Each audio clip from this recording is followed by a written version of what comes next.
donc tey nag laay dafa am ñoo xam ne ci pression bi ñu nekk honnêtement man nekkuma ci pression boobu maanaam taxaw di wax ne candidat la itam te kenn candidaté wu la man je pense que vraiment c'est mettre la charrue avant les bœufs mooy itam xër xëy na bëgg a fàtte ñeneen ñi jàpp na ko yaa fi nekk parce que moment bi ñu toll moment waxtaan la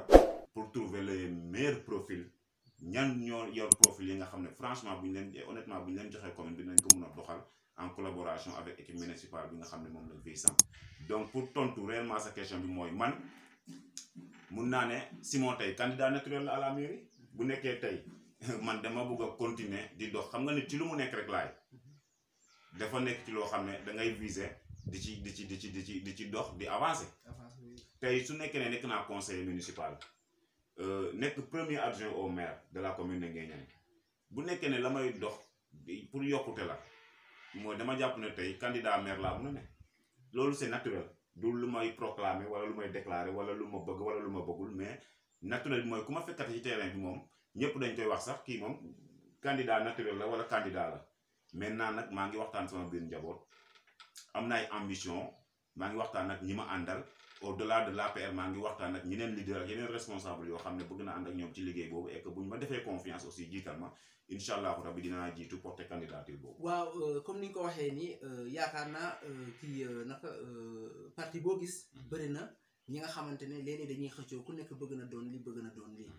léeg-léeg da ngay dem ci parti aussi ñëpp teg kenn confiance ne diw rekk la ndax yow yaakaaroon na sa parti aussi amul ñu xalaat ne damay def candidat ba nga xamante ne xëy na mun na jàkkaarloo ak yow pour ngeen mën a waxtaan xool nu ngeen di trouver consensus ba kenn nekk amul ñeneen ñi nga xamante ne yaakaar nga ne ñoom it dinañu teg seen candidature. bon maanaam bu ma nee candidature aussi xëy na waxuma candidat à la mairie mais candidat ci seen biir. candidat à la candidature à la candidature voilà. merci très bonne question tey sa APR li nga wax question bi nga wax defe naa APR la gën a concerné ne sax benno bi c'est autre chose mais ci biir parti bi ma nekk gisaguma koo xam ne tey taxaw na ne je suis candidat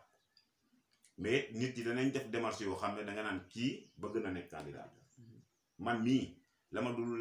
dul jiiñ sama bopp du ma ko jiiñ sama morom man mii ku ma gisit da nga naan Simon mii candidat la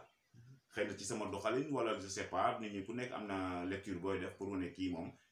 bëgg na wala kii candidat la loolu itam ñàkkul sama biir parti am na fa franchement am na sama biir parti ñoo xam ne xëy na nit ñi jàpp nañ ne bëgg nañu waaye sama parti nag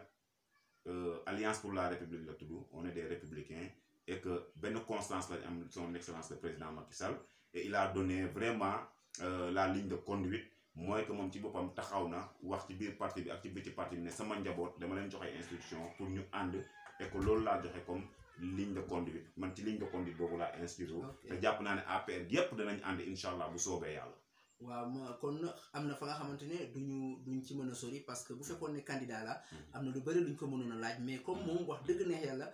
nee na dafay xaar ay waxu kilifam parce que nit koo gis rek dafa am ay kilifam nee na waxu kilifam lay xaar ak ay baatu kilifam pour ñu mën a leeral ci la nga xamante ne ci la ñuy dugg donc moom xëy na waxagul dara waaw am na lu ma dëgg ñuy wax nee nañu pour nga bokk pour ñu investir la 10 millions la loolu réellement moo am wala parce que loo gis lu nekk rek dañ koy wax te ñun comme xamuñu dañuy dëgg rek donc il faut que ñu laajte yéen ñi nga xam ne yéen a sës ci yooyu. waaw 10 millions yi ñu ngi koy wax xam nga texte yi de la révision électorale ak yooyu loolu yëpp dafa bokk ci li nga xam ne ak élection c'est un ensemble de textes de lois et de règlements 10 millions yi caution bi même caution bi sax dafa am premier filtrage boo xam ne ñu ngi ko doon wax muy parrainage bi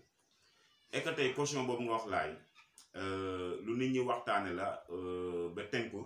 ne tey jii ku war a nekkati candidat da nga def lii da nga joxe caution 10 millions da nga mais caution bi parti politique yi ñoo koy joxe. maintenant nag fi muy ñëwee mooy tey bu ma nekkee ci biir APR et que APR dajaloo waxtaan ne diw la ñuy jiital te diw boobu du man ma génn ne ànduma ak parti bi la parti ba waroon def yëpp man su ma génnee dama koy defar sama bopp maanaam du tere nga mën a doon candidat mais yaay def sa caution yaay def sa parrainage yaay def sa campagne ak sa cabinet loolu nag tey ñi ngi fi nekk di yëpp di lambar ci kanamu nit ñi di affiché wu da ngay xool ñaata responsable tey ñoom ñoo mun a yëkkati tey 10 millions yooyu te mu leer leen ne yow candidat yi nga dégg fi yëpp laa yu ci ëpp amuñu capacité électorale pour gagner commune bi ce qui se déclare candidat man awma kersa pour wax ak samay nawle ak samay naataango yi nga xam ne ñun ñoo bokk langue politique bi mais candidat yi ma gis ñu des ne yëpp au niveau de Nguéniène au niveau de la zone nord au niveau de Mbang Fadial amu ci benn candidat bu am capacité de mobilisation électorale bu mun a gagner sax 2 centres de vote waxuma la commune bi waxuma la zone bi mais 2 centres de vote candidat bu mun a gagner 2 centres de vote na ñëw nga invité ko en exclusivité ci sa biir kii bi mu ne centre bii ak centre bii mën naa ko gagner askan wi jàkkaarloo moom di ko dégg amul. waaw léegi li ngay wax ni lu am solo la kon gars yi yéen a ko dëgg 10 millions yi ñuy wax gis ngeen mu koy expliquer mu leer parce que dañuy ñun moom lu ñu dëgg rek mu leer mu réer ñu il faut que ñu toog ak ñi nga xamante ni ñoo ko xam ñu waxtaan ci dafa am benn kaddu ba nga xamante ni dama koy wax aussi tout moment ma koy wax ndax ñun Fadial TV tey lu ñu pare moom mooy lu ñu fas yéene aussi moom mooy ni ñu fexe ba dëkk bi booloo fexe ba dëkk bi doon benn bu njëkk bi benn parti moo fi nekkoon ñu ko doon wax PS ñuy dox di dox jamono di ñëw ba ñoom APR ñëw di dox non avant APR AFP ñëw ñuy dox ba PDS ñëw ñuy dox ba APR ñëw léegi ngeen yaakaar ne dëkk bi ak nu mu ndawee te yow tu es prêt pour ñu mën a waxtaan ba ñëpp mën a ànd doon benn. waaw loolu moo war a am laay merci parce que vraiment question yi dañu pertinente te loolu mooy neexal waxtaan gis nga tey laaj bu ñu waxantee dëgg te yàlla tax su dee xooluñu ñun suñu intérêt bopp bu dee xooluñu li ñu neex bu dee bëgguñu wone suñu bopp uniquement tey urgence bi xam nga lan la ñun les responsables locaux maanaam ñun ñii nga lim nii ne ñun ñooy responsable te kenn ku ci nekk bu tibbee électorat am dem du jëriñ kenn dara mooy ñun ñoo war a toog autour d'une table et que man mii je lance un appel solennel à tous les prétendants yi nga xam ne ils sont candidats à la candidature pour que ñun ñi nga xam ne ñoo bokk dëkk bi bokk gox bi d'abord parce que dañu ne béy sa weewu tànk ñun ñi dëkk Fadial bu dee ñaar lañu ñett wala ñeenti candidats ñoo xam ne ay candidats lañu wala potentiel candidat lañu mais nañu toog waxtaan autour d'un programme waxtaan autour des positions favorites kan mooy favori kan moo ko nekkul kan moo andi programme boo xam ne programme bu ñu mun a sukkali gox bi la ak mun a sukkali commune bi je pense que tey loolu mooy gënoon ëpp solo ne di wax candidat la te alors que candidat bi nga nekk yow dëkk bi nga dëkk mënoo ko gagné wala zone bi nga dëkk mënoo ko gagné yooyu fi ngay wax ni laay waxee parce que man moom à chaque fois damay laaj nit ki la nga xamante ne tey ëllëg aussi bu toogee dina ci mën a jaaraat Fadial yaatuwul dafa tuuti tey yéen ñi ngeen xamante ne yéenay leader yi tey bu ngeen xaajoo nit ñi du ngeen mën a gagné parce que dama koy wax nee naa leen tey Simon mii bu dëkkee Fadial dem Nguéniène di waxtaan ak waa Nguéniène te waa Nguéniène am fa candidat ba nga ne moo nga fa waxuma ne duñu wax ak moom dinañ wax ak moom ndax dinañ ko may dinañ ko rus may ko cër ba nga xamante ne tey au moins dinañ wax ak moom mais gis nga bu wonee gannaaw xam nga lu ñu koy wax koy ka xajaa dafa dof xanaa dafa dof duñ ko votel ñu ko mën a votel à 100% moom mooy dëkkam moo tax may ne est-ce que bu ngeen boolewul te fii bu ngeen fi nekkee da ngeen di xaajoo candidat da ngeen di xaajoo électorat bi da ngeen koy xaajoo mais bu ngeen ko xaajoo Fadial yaatuwul bu ngeen ko xaajoo du dem mais man dama ko laajoon nag am na ku ma doon waxtaanal ma laaj ko mais ba léegi wax daf ma ci leerul ndax si mooy yow it pare nga tey bu ngeen toogoon ñi ñëpp ngeen waxtaan pare nga ñi ne diw la ñu jiital wala keneen est-ce que yow tu serais d'accord avec laay man li ma lay wax rek man j'ai pas froid aux yeux te man ku ma xam-xam sama franchise ak le fait que je sois vraiment une personne directe ci samay waxtaan tey jii Fadial bu ñu dajaloo waxtaan kii meilleur profil bi bu dul man kooku maa koy accompagner def ci sama temps def ci sama xaalis def ci sama xam-xam def ci sama li ma am yépp pour candidat boobu mën a jàll danaa ko def mais que ça soit vraiment waxtaan yu yaatu waxtaan yu sérieux yu am solo yoo xam ne itam kilifa yi fi nekk ci biir dëkk bi dañuy toog teewe ko parce que kilifa itam li fi xew réeru leen donc te laay ni ma la ko waxee rek man politique bi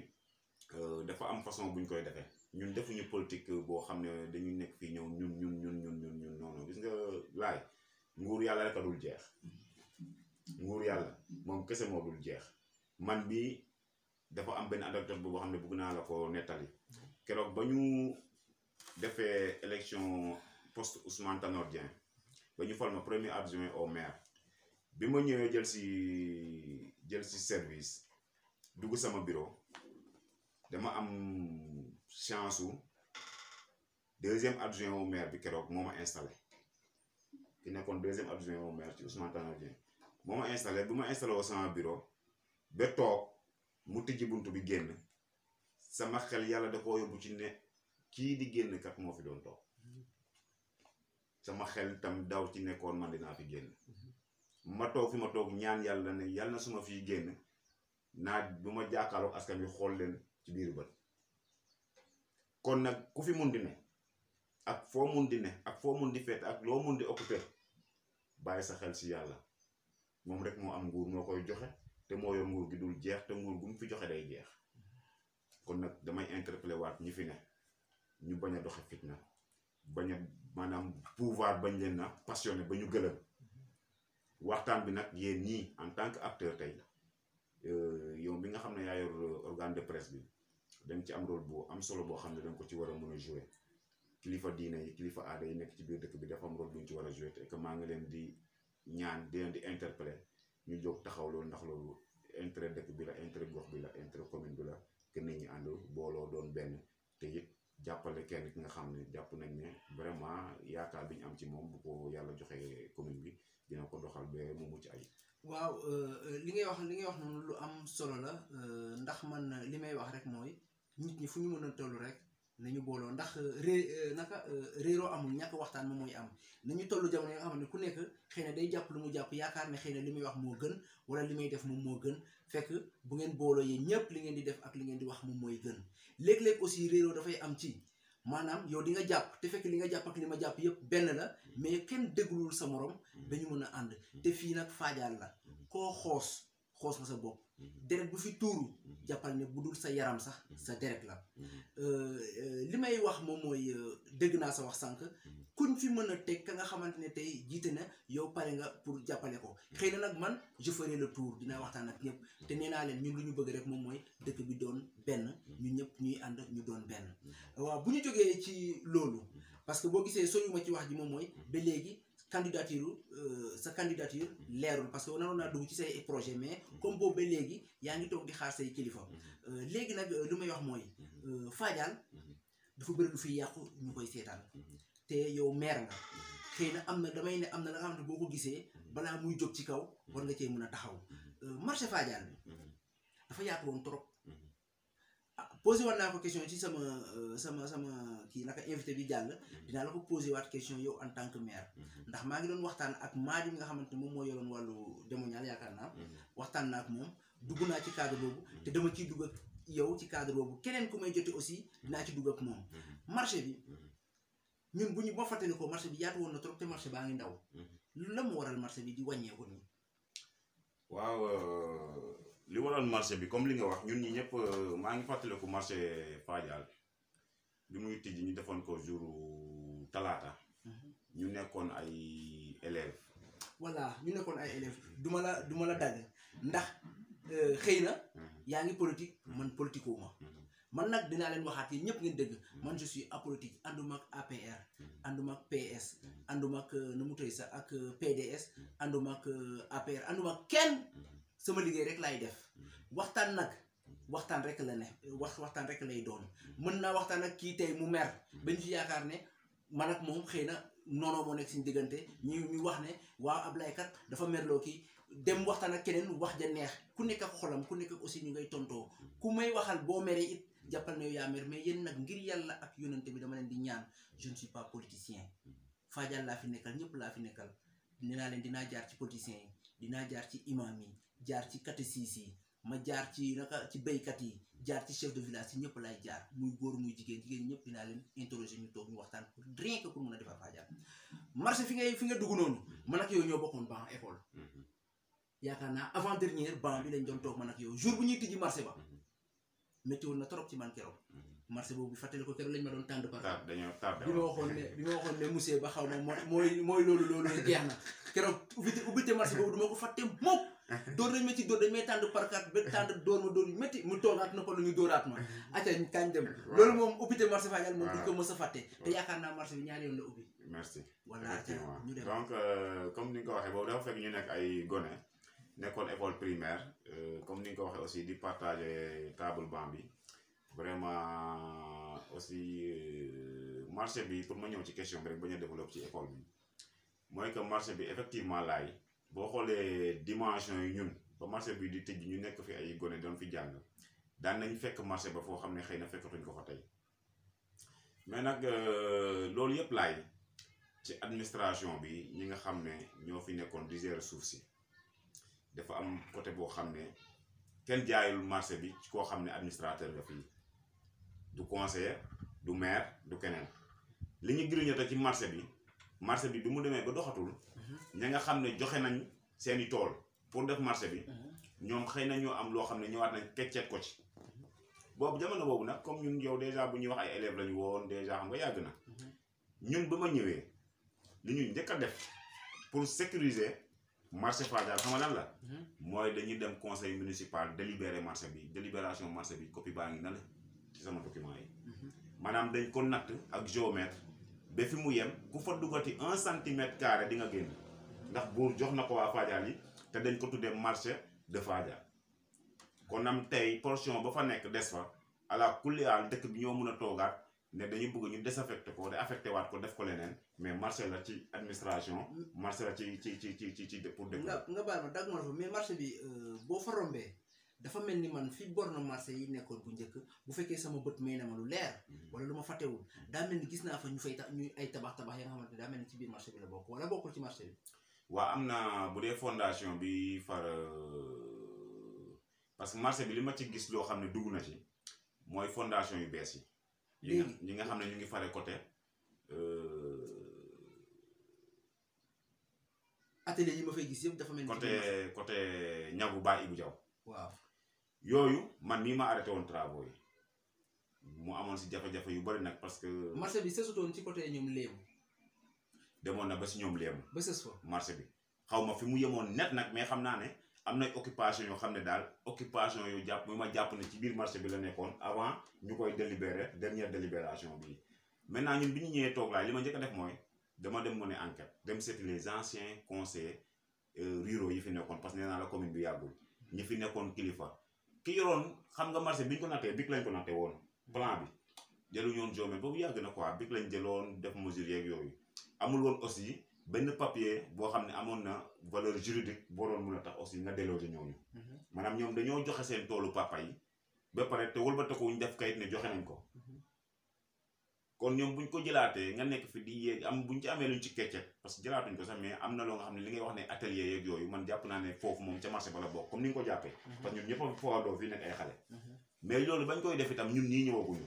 ñun tam bi ñu ñëwee mënatuñoo sukkandiku ci benn kayit bu dul ñun bañ ñëwee andi géomètre xool li nga xam ne libre na ci marché bi te nit ñaa ngi koy keccet di ko keccet ñu délimité ko yóbbu ko conseil municipal ñu délibéré ko jox ko waa Fadial foofu tey jii ku fa dugg am na ñu ca dugg man mii ma arrêté travaux ya ba tey brique dugg fa te xam naa ne tant que ñu ngi fi moom dinañ xeex bu marché bi moom li mu doon mu léegi man lu ma jaaxal mooy marché day yaatu te xam nga tey bu fekkee da nga woote fii luuma par exemple li ma gis fii motatul marché mënul ko effectivement li fi nekk motatul kon donc mën nañ ne marché moom daf ñuy raw dañuy raw léegi man li ma jaaxal mooy tey bu ñu toogee ba marché bi ñu am ko mu nekk fi xëy na bu fekkoon nañ ci dañ ko mayoon sax te nguur moom moo ëpp lépp doole man dama doon wax même bu amul kayit te ñoom xasoon nañu séddee automatiquement ñiy yéeg bu ñu yéegee même gars yi bu ñu waxee dañuy tabax sax war nañoo gaaw a gaaw ba wutal ko kayit ba ñooñu duñ leen raw parce que intérêt dëkk bi ñëpp la te gis nga boo taxawee ci mbooloo ne maye naa mënatoo taxaw yow kese ne daa mel ni maye naa bu njëkk nga ne maye naa mayoo kenn nag ku dul nguur nga maye muy dëkk lëmm boo taxawatee ne da ngay jël waroon na mën a ñàkk yombee noonu waaw yomb bi yëpp di ko andi mooy moment bi yi nga xam ne occupation anarchique comme ni ma ko mën a wooyee mu ngi am ñi nga xam ne dañu ko tombé nekk fi xam nga marché bi man mii jote naa ci sama nijaay bu sës rekk ci man xam nga ko boo xam ne ñëw na pour occuper marché bi man mii maa njëkk a jóg pour déloger ko te kayit ba mu yoroon nekkoon 80 mètres sur 60 boo ko tibbee ci marché fa la fay des juróomi kër sax du ko man mii maa jóg sama nijaay ak kan la man mii maa jóg déloger ko kon waxatuma la ab jàmbur c'était d'abord pour wane ne fii moom ay affaire u deret ak affaire u mbokk ak affaire u dëkkandoo li ñor nit ñi mooy li nit ñi bokk na ko ñëpp bokk bukk ci kenn ñëw di ci teg loxo li nga wax nag am na solo te it laay gis nga administration du caaxaan gis nga kuy fooye buur da nga xamul buur gis nga ku mun di occuper marché bi nga am def fa terrasse nga def fa étage jàppal ne yaa ngi investir loo xam ne ëllëg sa njaboot mun nañ ci loru li tax mooy gis nga fii bés fu fi étage amee ay chantier ba biir Ndakaaru looy gis doo gis ñuy daaneel ay étage di daaneel ay immeuble fii am na ñoo xam ne ci biir morcellement bi da nga ne question boobu dina ñëw moo tax bëgguma ci woon dugg directement am na ñoo xam ne occupation anarchique yi ñu def fii ci biir morcellement bi yaakaar ne am nañu 3 mètres yu ñu jël ci mbedd bi wala yu ñu jël ci nit ki wala yu yaakaar ne loolu dina dem ñu ngi lor seen njaboot parce que ñu ngi ciy def ay investissement yoo xam ne tôt ou tard plan de morcellement bi nit ñi nañ ko respecté. voilà may ñëw foofu comme fi ñu toll nii boo gisee yéen en tant que ay administrateur local tey bu ngeen gisee nit di tabax fii pour ngeen noppal ko noppal seen bopp parce que moom mën naa ñàkk xam ba tax muy jël alalam di ko ci def ni maa ko moom ak nu ma neex laay def mais ngeen teel koo arrêté ba ëllëg ci biir li ngay wax nii bu amee mu ne ah diw kat daf ma dimbali parce que nit ki tam aussi boo ko seetaan ni nga ñëw wax benn yoon nga dem muy tabax nga ñëw wax ñaari nga dem nga ne ah bàyyi ko jamono ngi ñëw yow man dama yaakaaroon ne comme am nga doole te pare am nga nu mu toy sax am nga jaar-jaar pour mën a arrêté liggéeyam nga arrêté ko ci lu gaaw balaa ñu yegg ci loolu mënta ne loolu am na ci fànn gu mu mën a nekkee mais damay rappeler ne fii ñun juróomi conseils municipaux ñoo nekk fii Fadial par exemple laay juróomi conseils yooyu kenn amu ci salaire tey nag bu nekkee ne bu ma ko xoolee sama bopp man dëkk bi jox ma responsabilité boo xam ne awuma salaire kenn fayuma ñaar dërëm par exemple booy dem réunion yaay paasal sa bopp booy dem conseil municipal yaay paasal sa bopp ah ñun ñii nekk au niveau de la mairie am nañ li ñuy wax subvention du sax salaire de subvention la ñun conseils municipaux yi amuñu salaire amuñu subvention amuñu dara kooku nag bu nekkee dafa am jabar ak i doom waa dëkk bi jël ko sas ko responsabilité am xam nga fan la d'abord mu joxe information ñi nga xam ne ñu ngi ci tapis de morcellement bi moo xam yan moyen de communication lay employé pour nga xamal ne ñu ne kuy tabax dangaa war a dem ci mairie bi wala ci conseil yi yaakaar naa ne loolu laa yow mii xam nga ko ñi fi nekk xam nañ ko fii kenn dofu fi xam nga ne ku suuf si commune la ko joxoon loo ciy war di def it dangaa war a tàggu commune mais imaginel conseil boo xam ne amul salaire amul dara bu xëyee nga ne ko na xëy di wër kan mooy tabax lotissement bi ni mu toll mu xëy dem daj joom wala mu xëy dem coob wala mu di xëy aw nii munu ko bàyyi doomam ak jabaram